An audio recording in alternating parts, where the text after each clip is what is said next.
বাংলার মাটি মমতা ব্যানার্জির মাটি। এটা নরেন্দ্র মোদীর মাটি নয়, পদ্ম পাকে ফোটে, বাংলার মাটিতে ফুটবে না।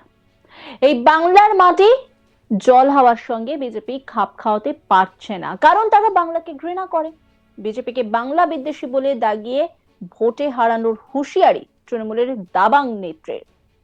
একদিকে রাজ্যের শাসক দল নিজেদের উন্নয়ন, সামাজিক প্রকল্প এবং বাংলার নিজস্ব সংস্কৃতির কথা সামনে আনছে, অন্যদিকে বিজেপি জাতীয়তাবাদী ও কেন্দ্রীয় নেতৃত্বের শক্তিকে হাতিয়ার করছে। সেই সঙ্গে বাংলার দুর্নীতিকে এবারে ভোটে হাতিয়ার করে তৃণমূল সরকারকে উৎখাত করতে চাইছে গেরুয়া শিবির।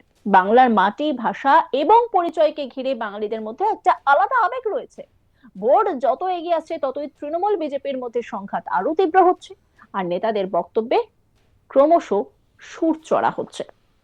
এই প্রেক্ষাপটে পুরুলিয়ার মানবাজার বিধানসভায় তৃণমূল প্রার্থী সন্ধ্যারানী টুডুর সমর্থনে জনসভা, তৃণমূলের সাংসদ সায়নী ঘোষ সেই জনসভায় উপস্থিত ছিলেন।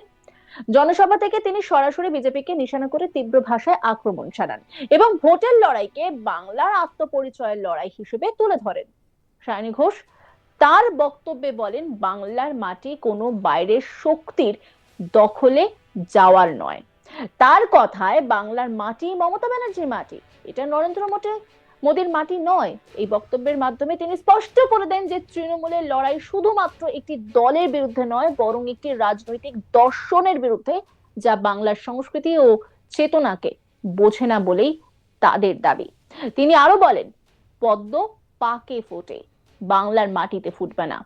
এই রাজ্যের মাটি জল হাওয়ার সঙ্গে বিজেপি কোনোভাবেই খাপ খাওয়াতে পারছে না, কারণ হিসেবে তিনি অভিযোগ করেন বিজেপি বাংলার ভাষা, সংস্কৃতি এবং বাঙালি জাতিসত্তাকে সম্মান করে না, বরং ঘৃণা করে। কি বলছেন সায়নী ঘোষ, শোনাব আপনাদের।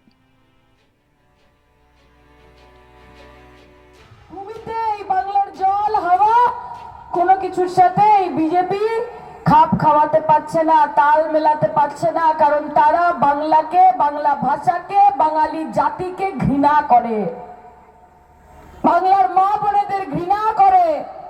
আর আগামী দিন বাংলার মেয়েরা দেশ চালাবে, গোটা ভারতবর্ষ দেখবে সেটা। কারণ এই মাটি মমতা ব্যানার্জির মাটি, এটা নরেন্দ্র মোদীর মাটি নয়। আর পদ্ম পাকে ফোটে, পদ্ম পাকে ফোটে, বাংলার মাটিতে ফুটবে না। আর জোড়া ফুল, ঘাস ফুল সব জায়গায় ফোটে, তোমার বাড়ির কোলেও ফোটে, আর মানুষের সকলের মনেও ফোটে। জনসভা থেকে তিনি উপস্থিত জনতাকে উদ্দেশ্য করে আবেগঘন আবেদন জানান। তার কথায়, আমার বিশ্বাস আপনারা মমতাদির হাত ছাড়বেন না, কারণ আমার মা বোনেরা, দাদা ভাইয়েরা গদ্দার নয়, মির্জাফর নয়। তিনি বিরোধী শিবিরের নেতাদেরও কটাক্ষ করে বলেন, বাংলার মানুষ এখনো মাথা উঁচু করে বাঁচতে জানে এবং তারা বুঝে গেছে দিদি ছাড়া গতি নেই। কি বলছেন তিনি, শুনবো। অনেক অনেক ভালোবাসা আমার, এবং এটা আমার বিশ্বাস যে আপনারা মমতাদির হাত ছাড়বেন না। আপ মমতা জি কা সাথ নেই ছোড়েঙ্গে, ঠিক বলছি কিনা? কারণ আমার মা বোনেরা, আমার দাদা ভাইরা, তারা গদ্দার না, তারা মির্জাফর না, তারা শুভেন্দু অধিকারী না। তাদের পিঠের শিরদাঁড়াগুলো এখনো সোজা আছে এবং তারা খুব ভালো মতো জানে যে লাভ ছাড়া ক্ষতি নেই, মোদের দিদি ছাড়া গতি নেই। বিজেপির বিরুদ্ধে আক্রমণ আরো তীব্র করে তিনি বলেন, আগামী দিনে বাংলার মেয়েরাই গোটা দেশকে নেতৃত্ব দেবে এবং সারা ভারত তা প্রত্যক্ষ করবে। তার বক্তব্যে উঠে আসে তৃণমূলের সব ধর্ম সমন্বয় বার্তা। তিনি ব্যাখ্যা করেন, তৃণমূল মানে TMC, T for temple, M for masjid, C for church, অর্থাৎ মন্দির, মসজিদ, গির্জা সবাইকে নিয়ে চলাই তৃণমূলের আদর্শ।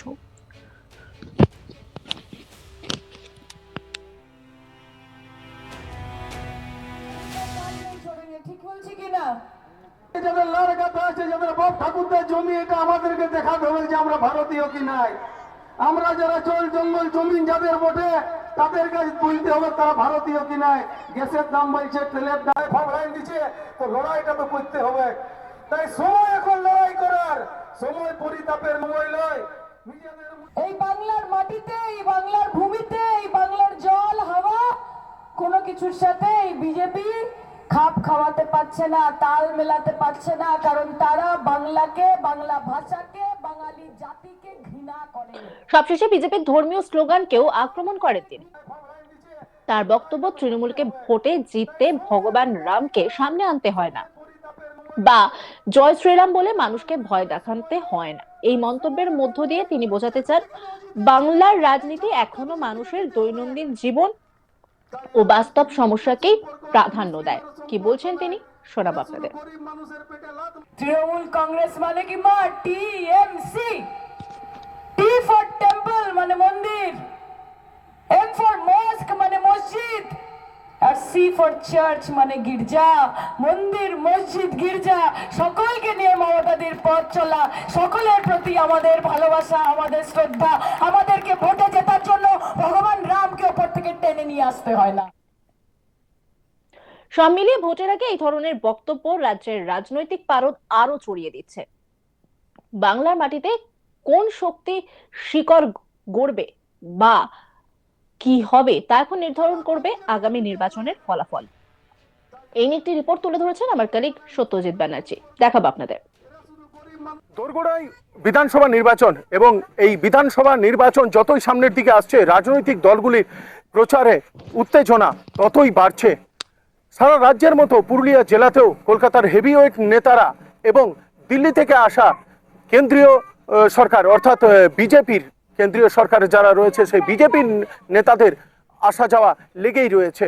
একদিকে চলছে তৃণমূলের প্রচার, অন্যদিকে চলছে বিজেপির প্রচার। বিজেপির প্রচারে আসছে রাজ্যের বিরোধী দলনেতা শুভেন্দু অধিকারী, আবার যে তৃণমূলের প্রচার, সেই তৃণমূলের প্রচারে রাজ্যের যিনি যুব নেত্রী সায়নী ঘোষ অভিনেত্রী, তিনি আসছেন প্রচারে। সায়নী ঘোষ প্রথম দিন প্রচারে আসেন পুরুলিয়া জেলার পাড়া বিধানসভায় এবং মানিক বাউরির প্রচারে তৃণমূল প্রার্থীর, এবং দ্বিতীয় দিন তিনি চলে যান মানবাজারে প্রাক্তন বিদায়ী যিনি মন্ত্রী রাজ্যের পশ্চিমাঞ্চল উন্নয়ন পরিষদের সন্ধ্যারানী টুডু, তার প্রচারে। এবং সেখানে গিয়ে সায়নী ঘোষ তিনি বলেন, বিজেপির এই বাংলার মাটি, বাংলার কালচার বিজেপির সাথে খাপ খাচ্ছে না। তিনি বলতে চাইছেন বাংলা ভাষা এবং বাংলা সংস্কৃতি বিজেপির সঙ্গে তাল মিল হচ্ছে না, এই বাংলার মাটি তৃণমূলের, এমনটাই বলছে সায়নী ঘোষ।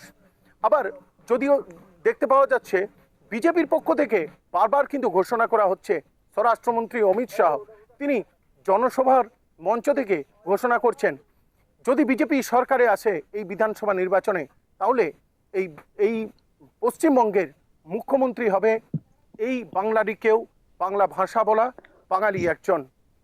যদিও সম্প্রতি কয়েকদিন পূর্বে মাছ মাংস যেটি বাঙালির সব থেকে প্রিয়, সেই খাওয়া দাওয়াকে নিয়ে বিজেপি এলে সেই মাছ মাংস খাওয়া বন্ধ হয়ে যাবে, এমনটাই কিন্তু অনেকবারই শোনা গেছে। তৃণমূল কংগ্রেসের বিভিন্ন নেতা নেত্রীর মুখে কটাক্ষ করতে শোনা গেছে। কিন্তু আবার আসামের মুখ্যমন্ত্রী তিনি পশ্চিমবঙ্গে এসে বিজেপির হয়ে প্রচার করতে গিয়ে বলেন, আসামে মাছ মাংস খাওয়া খুব পরিমাণে চলে, এবং বিজেপি শাসিত রাজ্য যদি পশ্চিমবঙ্গ হয়, অর্থাৎ আগামী নির্বাচনে যদি বিজেপির সরকার হয়, তাহলে সেই পশ্চিমবঙ্গেও মাছ মাংস খাওয়া খুব পরিমাণে চলবে। অর্থাৎ এখানে মাছ মাংসর প্রশ্ন বা বাংলা ভাষার প্রশ্ন উঠে আসছে বারবার করে, কখনো তৃণমূলের মুখে, কখনো বিজেপির মুখে প্রচারে। তার কারণ হচ্ছে বাংলার সংস্কৃতি, বাংলার কৃষ্টি সংস্কৃতির সাথে বিজেপির তালমিল হবে না, কারণ বিজেপির যে কেন্দ্রীয় নেতারা তারা হচ্ছে বহিরাগত, সেই বহিরাগত তকমা লাগাতে দেখা গেছে বারবার করে তৃণমূল কংগ্রেসকে। সেই কথাই সায়নী ঘোষের গলায় শোনা গেল। আবার অন্যদিকে শুভেন্দু অধিকারী এসেছিলেন, তিনি এই বাংলায় পুরুলিয়া জেলায় ডবল ইঞ্জিন সরকার এলে আরও উন্নয়ন, আরও কর্মসংস্থানের দাবি জানাচ্ছেন। মোটের উপর বলা যেতে পারে রাজনৈতিক যে প্রচারের লড়াই, সেই প্রচারের লড়াই জমে উঠেছে সারা রাজ্যের মতো পুরুলিয়া জেলাতেও। অন্যান্য খবরে আপডেটের জন্য অবশ্যই নজর রাখুন আজ তাক বাংলার ইউটিউব স্ট্রিমিং এ। লাইক, কমেন্ট, শেয়ার এবং সাবস্ক্রাইব করতে ভুলবেন না।